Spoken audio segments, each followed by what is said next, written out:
right, man. Detroit Lions have guesstimated around $60 million in cap space.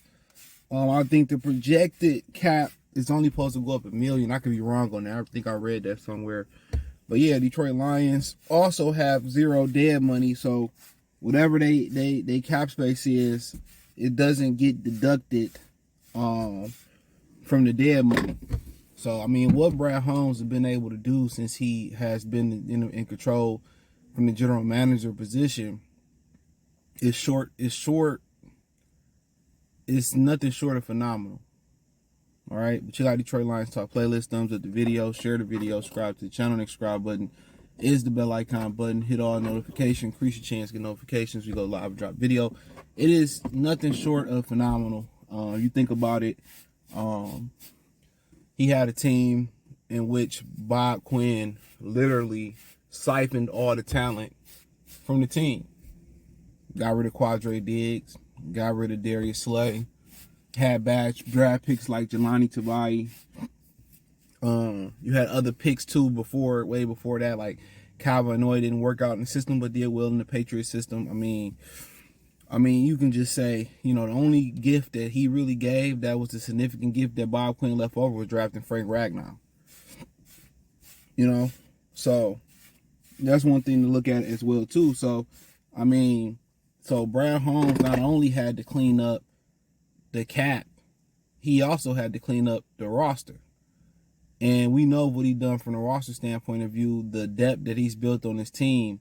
And he continues to find guys like Vitor to fill in and Jerry Jacobs, and he's finding these different guys to get by certain positions. It's been great. I mean, late draft picks like Malcolm Rodriguez have panned out. You know what I'm saying? They've been able to find guys they really can hang their hat on. And nobody goes into this without their mistakes.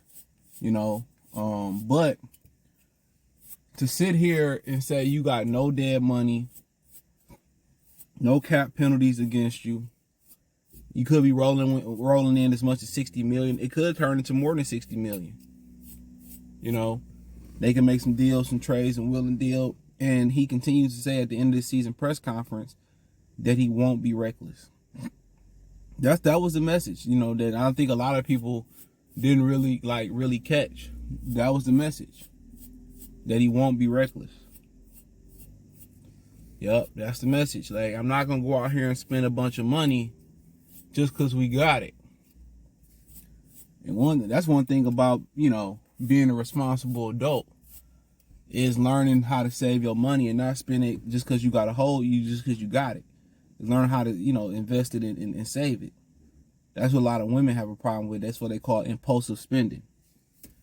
And this is why they tell a lot of young men, wait till you financially establish yourself as an adult before you seriously date women, because it takes money to date women. They always want to spend money and do stuff. But nonetheless, he's got them in a great position. Trades. They got 4 picks in 3 rounds. I think I got 3 or 4 picks and 4 picks in 3 rounds or something like that. They could turn into more picks. So obviously got a plan, and shout out to the capologist too. How he structured that DJ Shark deal and how they structuring these deals, and he knows that the cap may go up and may go down. He knows that he gonna have to pay certain guys, and guys coming up with extensions, and how we gonna do this and take care of the guys we need that build the foundation, and then add guys that we do need. But the best way to add talent to a football team is through the draft. It's the most cheapest way, especially since they capped it. It's the best way because you're not getting a used product. You're not getting a product that's been used and abused, on a professional level. You getting a guy that you still can mold. Think about free agency from that standpoint of view. You got a product that that's been stuck in the system and playing in this type of system. And a lot of these guys be thinking, well, we can get him playing this cover 2 system. He can do these things, and then you get him, and then, he ain't that good. You know what I'm saying? Or, you don't never know how many blows, pause, it takes before career is over with, how much punishment a body can take. So the most efficient way is to go out there, and if you're going to swing big, you swing big in the draft. you know. So you make sure, you know, and outside of that, everybody look at the glamour rounds, the first and second round. But when you get in that fourth and fifth round and undrafted, and you can find guys that fit what you do, and you can develop them, and you can build, you know, you can build depth at a position. That's what it's all about. That's why teams can get injuries and sustain injuries and continue to keep trucking on. It's because they build depth. So, you know, him not being reckless with the money and trying to, you know, cheat the process in a way, it seemed like he cheated the process, but he did it he did it the right way. He didn't go out there and swing big. You know, he had a trade, got some picks for the trade, you know, had another trade, got some picks for the trade. And he just, you know, laid the groundwork just to add young players, foundational players. And, and you know, some of the guys, you know, a lot of them worked out. Took time for Melifano to work out. You know what I'm saying? It took about a half a season for, you know, St. Brown to work out. I mean, Vinny Sewell, people quickly forget. The first game versus the 49ers, he had to play left tackle because they had an injury. You know? So, they've been, a lot of these guys been asked to step up and play big, man. You know, Jack Campbell was phenomenal. You know, you kind of still, you know, Levi Nazorki, you know, that's probably his biggest blemish in the draft. You know, James Houston, his rookie year was outstanding. You know what I'm saying?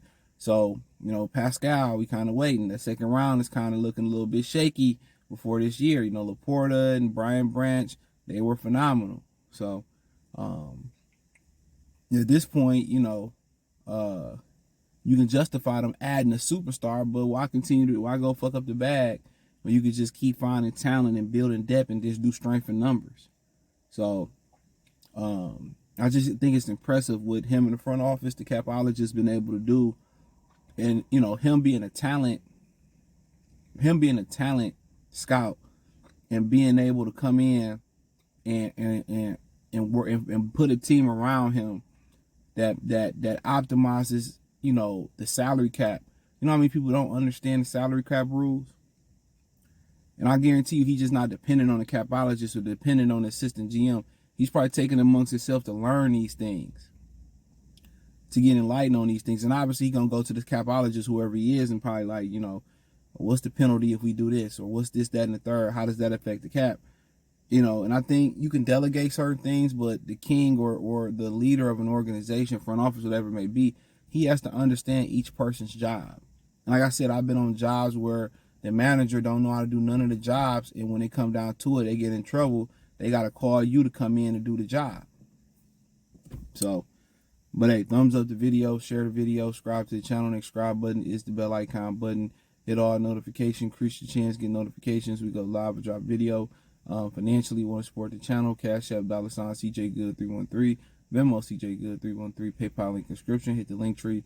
Find me on Twitter, Instagram, Spotify, Anchor, Cash App, Venmo, PayPal, Apple Podcasts, Google Podcasts, the whole nine. Which is Spotify and Anchor. I always forget that. Check out Detroit Lions top playlist for more videos like this. Peace.